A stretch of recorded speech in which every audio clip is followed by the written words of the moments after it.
Welcome to Exagility. I'm your host, John Coleman.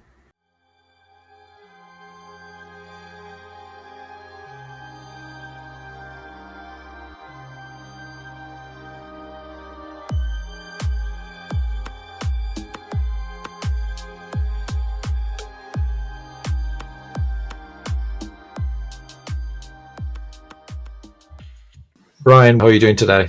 I'm doing great, John. Thanks for having me. I'm really excited to have you here because I was introduced by a colleague, Robert Kinnerfelt, who was singing the praises of Holacracy in one of the clients that I worked with. I have a confession to make, Brian, that I didn't realize the power of Holacracy, and I was kind of dismissing it in my own little biased way. But when Robert showed that actually he was making quite a lot of progress with it, it kind of made me think, this is interesting. I want to dig more into this. So interesting that I listened to your book twice. Your book is called Holacracy, not Holacracy, the new management system for a rapidly changing world.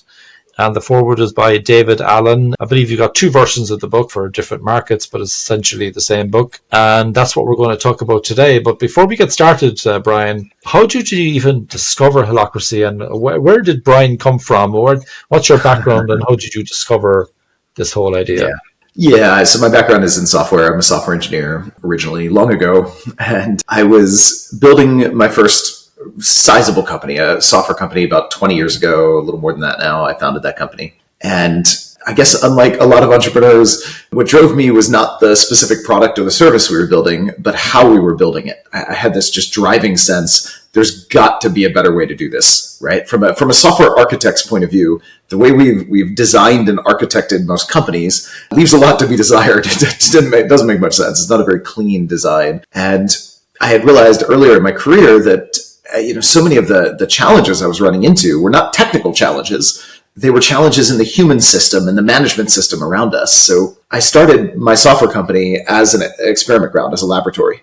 I wanted to find a better way to organize, to work together. And in particular, we were using Agile software development principles. This is in the beginning days of Agile. We're using Agile methods to build our software, but the rest of the company, the rest of the way companies are designed seemed in conflict with many of those principles.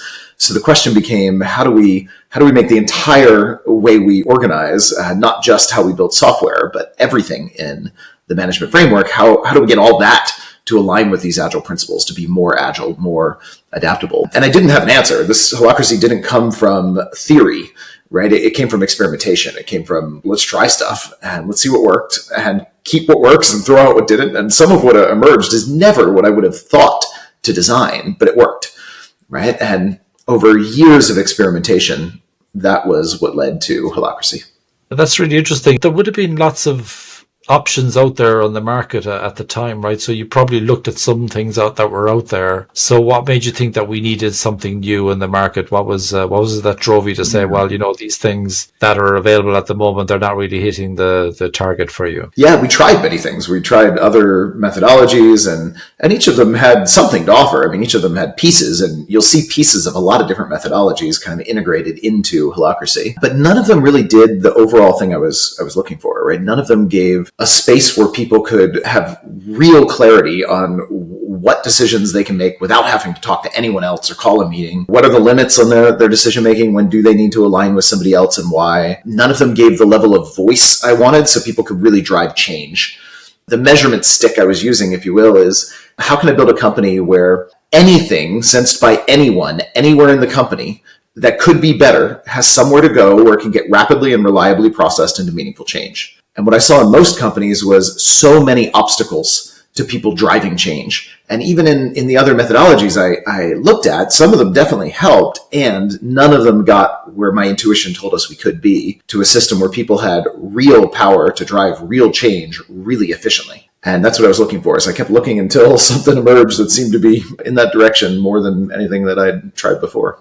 Very early in the book, you talk about tensions. Yeah. Curious what those tensions are that you talk. You'd also talk about adaptiveness as well, be more adaptive as an organization, responding to market needs and societal needs and so on. But you also talk about evolution. But I'm curious about tensions. What tensions were you talking about, Brian, that need to be managed? Yeah, so we use tension as almost the basic building block or impetus, impulse that drives change. And I define tension simply as the feeling you get when you sense something is different than it could be, that would be somehow more aligned with our purpose, more expressive of what we're trying to create or build. And I don't mean it in a negative way, right? I just mean simply the sense of stretching. The root word tension from the Latin tendere is to stretch. So it might be something that we call a problem or a frustration or whatever, but it could also be an opportunity or something we're excited about. Basically anything we sense that could be better than it is. It could be a little process that's getting in the way, that's inefficient. It could be an opportunity to be more efficient or better aligned with a customer need or whatever. There are, any given day, dozens of these, at least, that any individual in a company is feeling. You feel tension. Things could be better than they are. And the question then becomes, what do we do with our tension to drive meaningful change? And there are a lot of different things we can do. We can take action. We can call a meeting and talk. We can, try to change a process or whatever. But most companies don't have a real disciplined, reliable way to allow people to drive change from the tensions they sense. Going back to my kind of foundational goal here, it's how can we allow any tension sensed by anyone, anywhere in the company, to rapidly and reliably drive meaningful results or change? And you mentioned in the book as well, you talked about corporate antibodies, and this reminded me of an experience I had only yesterday. I was talking to somebody in a very senior position. Basically, there was a situation where one person in his team was working really, really well, but it wasn't being well received by colleagues. And the antibodies were coming out, if you like, in a place where for every meeting you're expected to have slides. This person wasn't using slides, right? Because the culture wants you need to, and not only use slides, but it needs to be one slide. It was like so much energy into, has to be only one slide or two slides. That was the kind of culture kind of thing. And so you mentioned this a lot early in the book, and I'm kind of wondering, what have you experienced in terms of antibodies? Because I'm just wondering, maybe you could explain what you meant by that, but also where is Holacracy with all of that as well? How does Holacracy experience the same corporate change antibodies actually? Oh yeah, big time. That's one of the biggest challenges of adopting something like Holacracy. You're changing the status quo of how power works. And even more than that, in the case of Holacracy, what you're doing is embedding a framework that allows people to continually change the status quo. And when I talk about corporate antibodies, I often mean the various things that happen that try to resist a change to the status quo, right? It's you put in some foreign process that doesn't quite fit the paradigm, the mindset, the way things work around here. And often it ends up rejected if you're not careful. In the case of Holacracy, you're not only changing the status quo by bringing in this framework, but Holacracy is a meta framework. It's a framework that allows you to change everything else in the company. So now you're putting in place a process where everyone can start driving real change to the status quo. And you can expect resistance, of course. And when I say resistance, I don't even mean individual people who don't want this. That's often the way I think we overly simplify it to this. And it's often not that individuals don't want the change. It's often they don't know how to work in the new system. So there's a natural resistance, even unconscious, even without somebody trying to kill it. This is not the way I know how to get work done. So people do what they know. And when people do what they know, they're often implicitly fighting the change, the new framework, the new way of working. And sometimes it's processes that fight it, or old policies, or just system dynamics. I think we often mistake it as being about individual people, and it becomes an us versus them, which just entrenches the whole thing further. And that's not to say there's never any individuals that are just flat out resistant to change. That can happen, but I think it's much easier to see that when it's really other forces at play. And we're much more likely to get change when we have more of a positive regard and assume that, of course, everybody here wants this if it's serving of our purpose. So let's discover that together. And let's look at why it's being resisted. What are these corporate antibodies? And not just jump to their people that are resisting it. That can happen, but it's often much more complex than that. Systems resist change, at least in our current management system. They're not built for it. In fact, modern management came from a world where the goal was to prevent change, right? We evolved our modern management paradigm in an era with much less complexity. And in that era, what we really needed was a lot of controls to stop people from working outside the defined process. It was simple enough that we could just define the process top down. Modern management worked great when we had a simpler environment. But in today's world, there's so much complexity that it's becoming obsolete, right? And now more than anything, what we need is a system that doesn't just resist change, but actually embraces it and make sure that change is done in a way that is still aligned and safe. We're not screwing up one part of the system when we change something over in another part, right? So there's good reasons for those corporate antibodies. And the more I think we hold that way, the easier it is to figure out a way to transcend them. But the way you describe Holacracy in the book is a new organizational operating system. And you talk about maybe new rules, a constitution, a structure, decision-making process, a meeting process. You actually describe it as a practice as well that you should just start playing basically and just kind of get into it. But can you give the audience a kind of a background in terms of how Holacracy actually works and what it's made up of, Brian?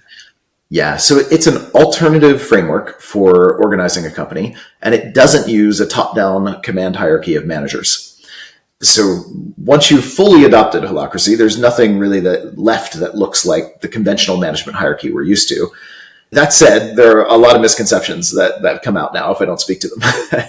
One of them is that we jump right there. There's an incremental path to getting there that, you don't just throw out the managers and say we're doing Holacracy. That's not Holacracy, that's chaos. That's one.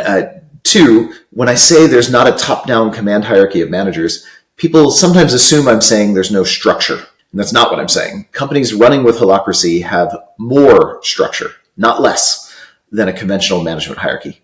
They just get to the structure differently.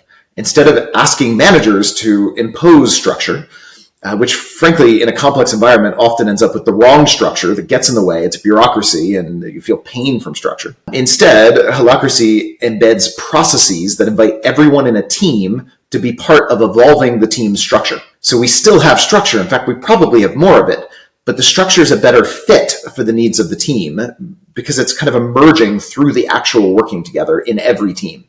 And there's meta processes, a governance process we call it, in every team to change the structure. So anyone can bring a proposal to change the roles on the team, who's accountable for what, who's doing what are the policies or the limits or constraints on the team to change the process, what have you. So we still have clear structure. The structure is just so much more agile. It's dynamic. It's changing and evolving based on the real tensions we're really feeling when we try to use the structure in every team throughout the company, right? So we still have structure, even without top-down managers. We have a different way of getting there. And the other big misconception I want to speak to is when I say there are no managers, people often assume that then does that mean decisions are all made in meetings or by groups of people all trying to agree on everything, which I find so ironic because as far as I can tell, that's how most decisions are made in management hierarchies, right? In most management hierarchies, it's not a manager just calling all the shots and bossing things around. That would almost be better than what I see in most companies. In most companies, what we have is consensus hell or the tyranny of consensus where everybody tries to get everyone bought in, right? We have big PowerPoints, as you mentioned, that are trying to get everyone bought in because until everyone's bought in, nothing happens. Or we call giant meetings and, we talk about something to death. And Holacracy is actually more autocratic than a management hierarchy, not less, more. But it's a decentralized or distributed autocratic decision-making. In other words, instead of it being a top-down where the manager makes all the decisions, we define what are the roles we need in the team, right? And this isn't just like job descriptions. I fill 20 some roles in my company on multiple teams, which is fairly normal. People fill many roles, just like in life, we wear many hats. So by defining the roles, we can then define who makes which decisions, right? And you don't need a big meeting. You don't need to come to consensus with everyone.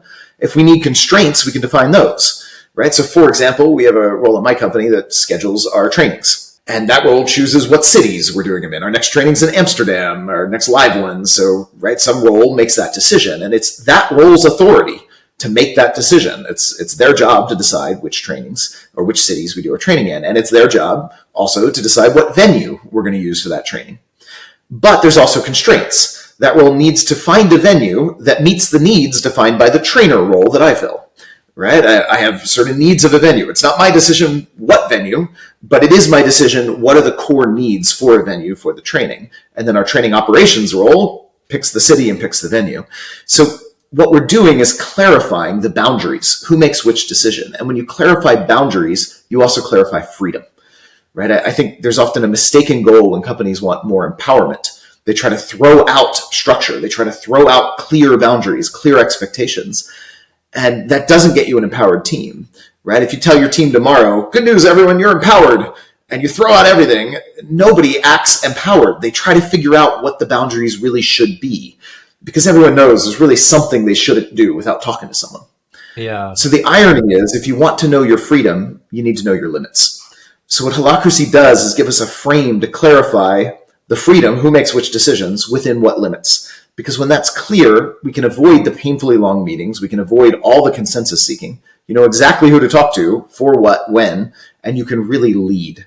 It's a framework that enables empowered action, which ironically is exactly what a management hierarchy is. We're just getting there differently. But it sounds as well like your people have the authority to make decisions without having to consult every Tom, Dick, and Harry, so to speak. They can just move forward. It's almost like decisions are made unless someone objects. Is that fair, or am I picking it up wrong? So by default, to serve your role when you're filling a role, you have the full freedom and authority to use your judgment and take any action or make any decision in the company at all, unless there's a rule against it, which is the opposite of the way most companies work. In most companies, the implicit norm is don't decide anything or do anything unless you've been explicitly authorized to do it. So Holacracy kind of turns that on its head and says, look, use your judgment. You've got a role. You've got a clear purpose for your role. You've got some expectations on your role. Lead. Make any decision you want unless there's a constraint, a rule we've defined that limits you. Then the goal is, when we start, we define the minimally sufficient. Let's get some basics in there. Like, you can't spend any amount of money you want without some process for that. You can't fire someone. That probably shouldn't be a decision that anyone should just do at any point, right? So we define some basic constraints, and then we work together. And what we uncover over time are new constraints that are needed. And there's a governance process for adding those. Sometimes we find existing constraints that are in the way, and we need to remove those constraints or modify them. And this is the evolutionary work, right? This is what happens in every team. We're learning what constraints do we need to add or remove? What new expectations do we need to add or change, right? And there's a process for this on every team. So to answer your question, it is by default very empowered, but it's not static. We're learning. Right? We're learning what norms do we need to pay attention to in every team. And there's a process for making those clear. Right? So here's an example of how this played out. And this is a true story from many years ago in my company. I do a lot of public speaking like this, but also conferences. I keynote a bunch of conferences. And we have a role that books me for my conference talks. Right? That role is named casting agent. Our casting agent has to book me and my spokesperson role for talks. And many years ago, our casting agent was running into some frustration, attention. She would, get some lead in, came in, and she'd negotiate with the conference organizer. She'd build a relationship with them, define some vision for what I would do at that conference. And after a bunch of time and energy spent with this conference organizer, she'd present the opportunity to me. And sometimes I'd look at it and I'd say, nah, I'm not going to go to that. Right? It's just either not big enough, wrong market, wrong audience, whatever. And she was just felt disempowered and frustrated. She'd spent all this time and energy, built this plan, and then I shoot it down and refused to go at the end.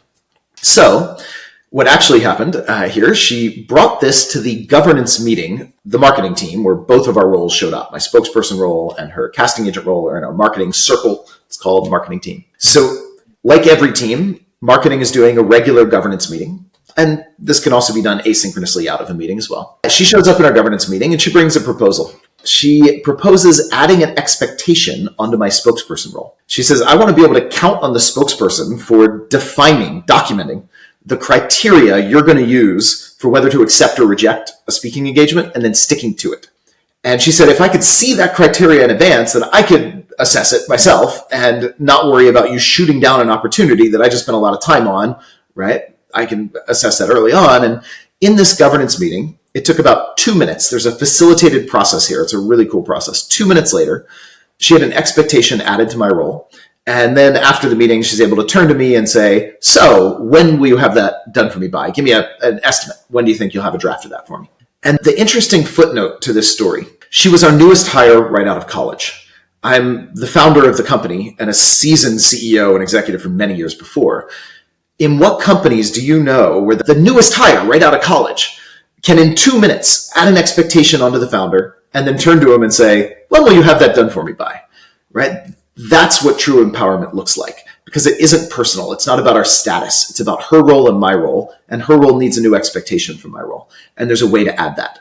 And then my role gets a constraint in that. I need to stick to the criteria that I've documented, right? So this is how we start shaping the power structure. So it's not a free-for-all of anyone can do anything, right? But we do start with a pretty broad grant of authority, and then we refine it as we learn. You mentioned constitution. So what kind of things would be the constitution? Because you mentioned circle but that's like more about the structure, I guess. But what would be some examples of things that you might have in a constitution? Maybe one or two things that you normally see in one of those.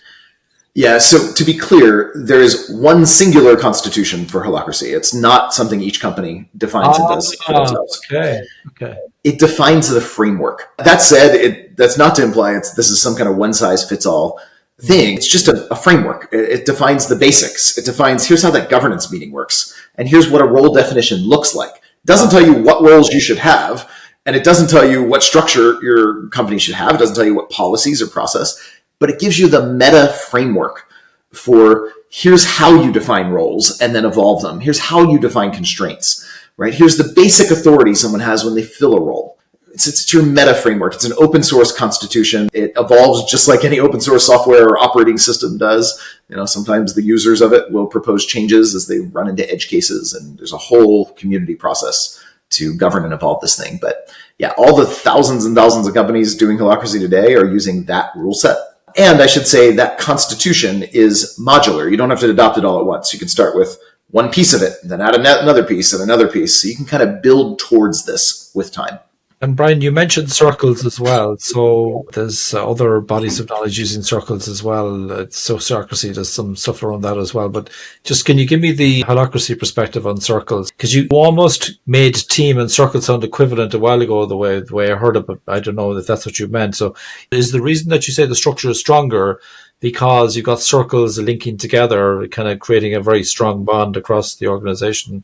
Is that how Holacracy actually looks like from a structure point of view? I'd say that particular aspect, the linking that's possible, it's an important but minor footnote. The real magic of Holacracy is just a simple role-based structure where there's a language for defining roles, right? Roles have a few different elements on them. And then there's a process, the governance process for evolving those roles. I think of the structure definition, so roles which fit into circles. So a circle, like a team, has many different roles as part of it. You can actually think of a circle is really just a big role, right? Like, from one perspective, our marketing circle, right, is the team that my role of spokesperson sits within. But from another perspective, if I zoom out, the marketing circle is really just the role of marketing. It just happens to be a big role that's filled by many, many people in there doing all different sub-roles. Nice, right? So think of it like that. It's a fractal structure. You also mentioned in the book decision-making process, and also meeting process. And I did notice that the meetings seem to be much more efficient in Holacracy than I've seen before. And I think I saw that demonstrated by Robert as well when he introduced me to this idea. I'm not sure if he was doing it intentionally in front of me, but basically I noticed it in his behavior. He seemed to be much more efficient in terms of how he was facilitating. Can you tell us a little bit more about that, Brian? Yeah, definitely. It's actually been measured. So there's been a bunch of studies on Holacracy of various sorts. Harvard actually has studied Holacracy, 2 different studies they've done on companies doing Holacracy. But in this one particular study, it was actually a government agency that adopted Holacracy in their software development technology department. And they measured meeting efficiency before and after 6 months of doing Holacracy. So before and then 6 months later after adopting Holacracy, they looked at, on average, how many meeting minutes, so minutes of meeting time, meeting minutes, does it take to get a clear action or clear decision from someone else when you need one? And they measured a reduction of 90%, right? So that's pretty impressive. It takes 1/10 the meeting time to get the exact same amount of clear actions or clear decisions from others. Or said another way, you can get 10 times more done in the same meeting. And then the more interesting stat, even than that, is they also tried to measure meeting minutes required when what you need is not just an action or a decision, but a change to a major policy or to somebody else's job, right? Which is more significant change. They tried to measure that, but all the surveys before Holacracy came back with an answer where they tried to time it, and the answer was infinite, right? Like, it doesn't matter. The meetings would just talk forever and nobody would make any decision and nothing would get changed.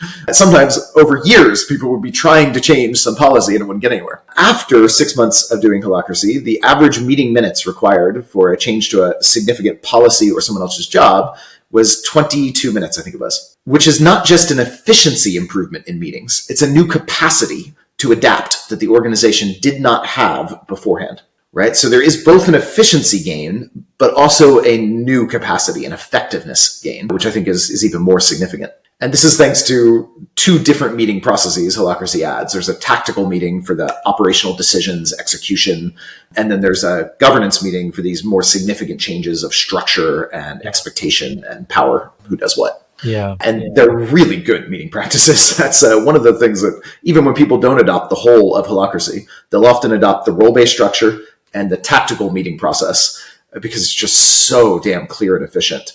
And then some will later go on to adopt more of the distributed governance process and all that. And some will just stick there and have a management hierarchy that is more role-based and with really good meetings. And even that change alone pays for itself very quickly in whatever cost of change you've got to get there. Yeah, so one thing I noticed, for example, was rather than preparing an agenda, you basically kind of go around the table about what topics you want to propose. And then there might be some clarifying question, but there were controls in place where people didn't kind of take all the airwaves and suck all the oxygen out of the room. And you had your chance to kind of adapt your topic to see then what people talk about it, and it seemed to be really a really efficient way of managing meetings. I was quite struck by that. Yeah, it really is. And part of what you're saying, there's a lot of nuance in how to facilitate those. So I do recommend, you can read about it in my book. That'll give you a taste, but it's really like the trouble with the book is it's like reading about soccer. It's not the same as playing soccer, right? Or reading about music. It's not the same as playing the guitar. So I encourage someone to try it, see it. Either find a company you can watch like you did, or there's trainings and workshops for this online, but you got to kind of get your hands on it. You got to play with it to really get what these meetings do. And they are pretty magical.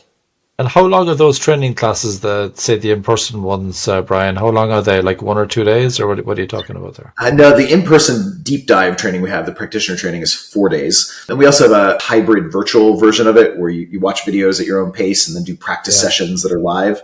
And that you can spread out over as long as you want. People often take that over a month or thereabouts and just do little bits here and there. So it's not too overwhelming. Seems like a good investment if you can improve your efficiency and effectiveness at the same time. But if nothing else, it'd be really, really good. But it was mentioned also in the book that you met the founder of Zappos. Zappos, yes, Tony Hsieh. Tony Hsieh. In fact, you were going to give a talk, I think, and then you were surprised to see him on the stage. He'd been asking you loads of questions earlier that day, and then you kind of got on the stage. But Zappos are kind of they're famous for a couple of things. One of them is their implementation of Holacracy, and the other one is the creation of the concierge type of experiment as well, or the demonstration of building a website where women would buy expensive shoes online, but there was nothing behind it. We just sent an email, nice experiment to see would people actually buy those shoes. And when someone ordered, an email would come in and they would just go down to the store or high street store, buy the shoes and wrap it up in Zappos packaging and sent it out by FedEx. And they could have built the whole thing, supply chain, and could have been crickets and tumbleweed. Nobody would be there, but they built up some evidence that they were on the right track. So that was pretty smart thinking. But I'm much more interested in your experience of dealing with Tony and what Zappos did with Holacracy. Can you tell us a little bit more about that, Brian? Yeah, totally. Tony was visionary with a big heart. And of course, like everyone, he had his blind spots as well. But he really wanted, his main question to me when I first met him, and no idea who he was when he first went to my talk. And Tony's a very casual guy. He's wearing very casual jeans and a hoodie. And he comes up at this conference full of CEOs otherwise. And he starts really drilling me with questions about cities, actually. He said, there's some stats and research on this. Every time a city doubles in size, the productivity per resident goes up by a good chunk. So cities scale really well. They get better as they get larger.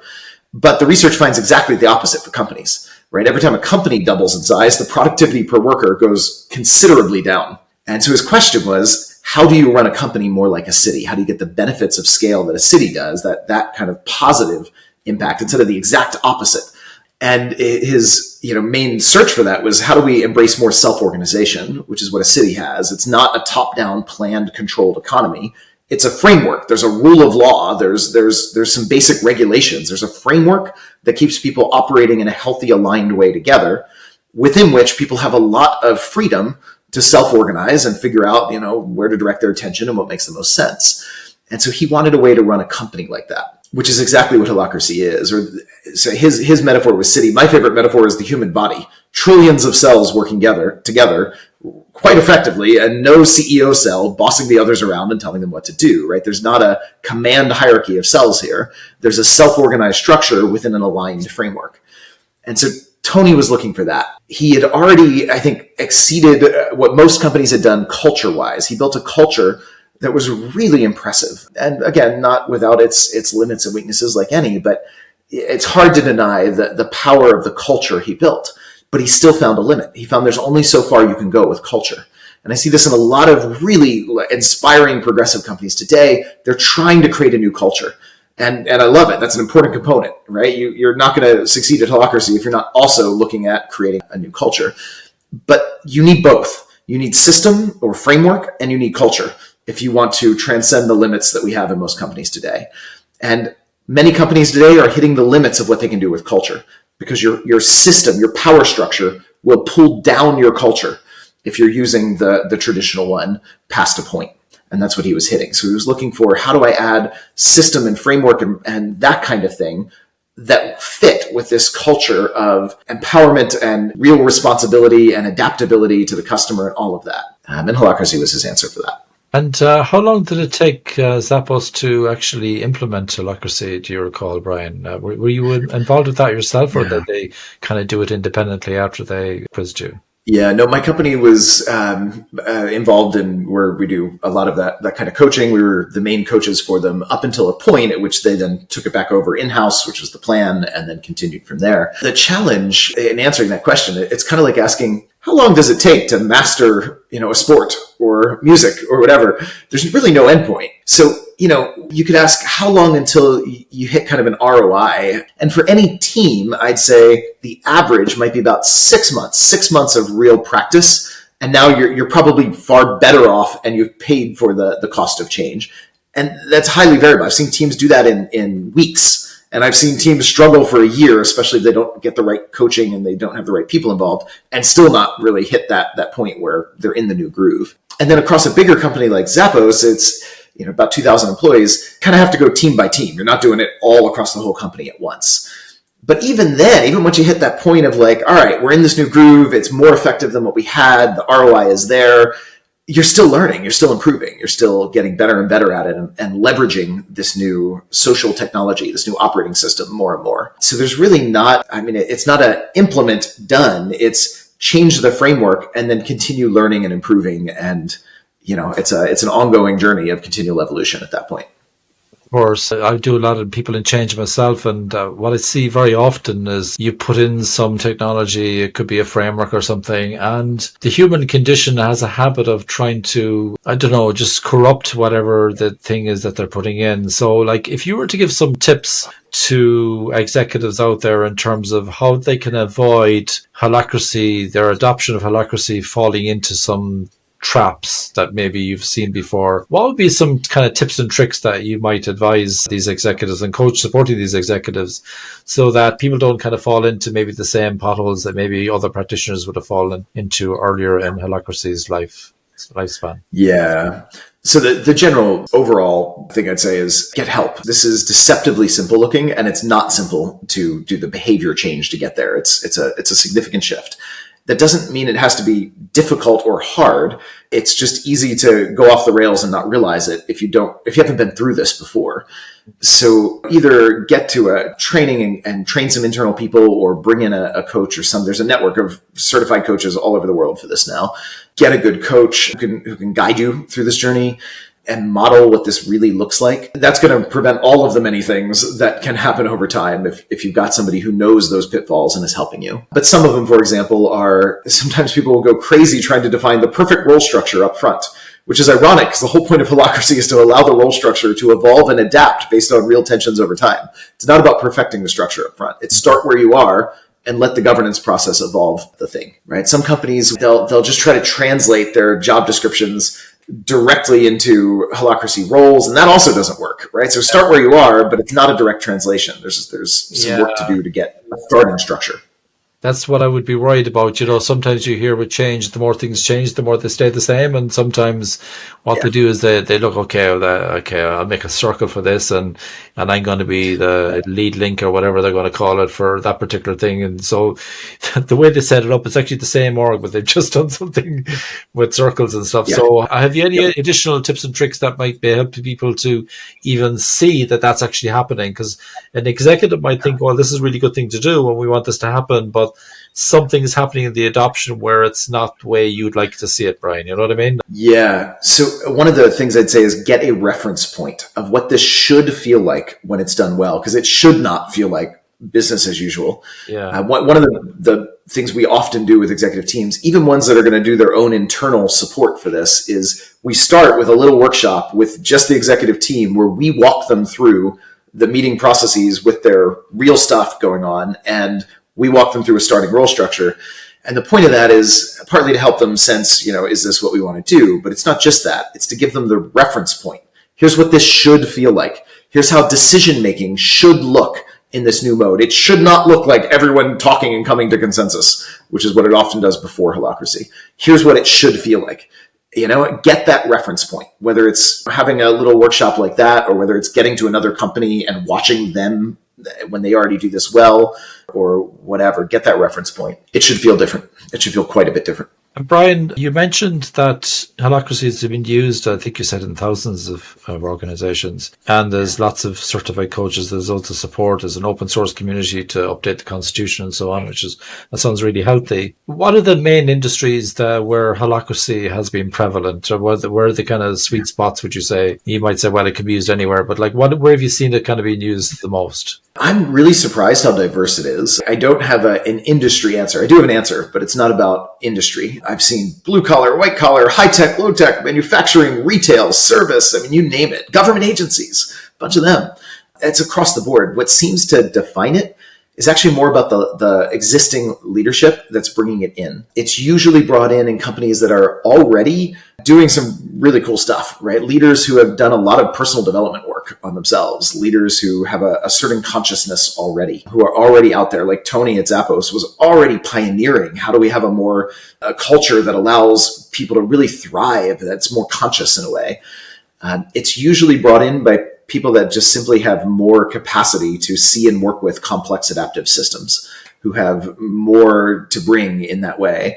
And those people work in all different industries and all different kinds of companies. Sometimes it'll be a department head or division head in a large company that brings it in for their department, right? Who just happens to be a more visionary leader. It's the kind of people that are bringing in and pioneering agile transformations in companies because they intuitively get there's a better way to do this, right? It's people that have that kind of awareness. That seems to be the defining factor more than any specific industry that I've seen. And just on that, let's say there's agile practitioners out there, product management people, all that kind of stuff, and they might be typical change agents for something like this. Have you seen any blends of Holacracy with other approaches that seem to be a good mix? What have you observed? Yeah, it's actually quite easy because Holacracy works at a different level than most. If you think of Holacracy as a platform, it's the fundamental framework for how do we divide out who does what, set expectations, and change them. And then you look at something like, take an agile method like Scrum. Scrum doesn't work at that level. Scrum works at the level of, here's some default roles you should have to build software, and here's default process you should have. But it doesn't give you the meta process for how you customize that to your unique environment. That makes the two incredibly compatible. They follow the same principles, but they work at different levels of abstraction. Yeah. Holacracy works at a foundational level of how do we evolve everything. Scrum gives you a really good default starting point and template process and roles for building software agilely. You put the two together, and now you have Scrum as a starting point baseline. And then when you need to customize it to your unique environment, you have a meta process of Holacracy to tweak the roles or tweak the process or add new things for your unique situation. Holacracy makes agile methods agile, you could say, right? And that's true with many processes. There's many things you can build on top. Some companies use OKRs to kind of get alignment without a lot of heavyweight predictive planning. That works great. They work at different levels of scale. So there's very little that competes with Holacracy in a way. There are other methods that work at that level, but so much of what I see used in companies is just working at a different level of scale and quite compatible.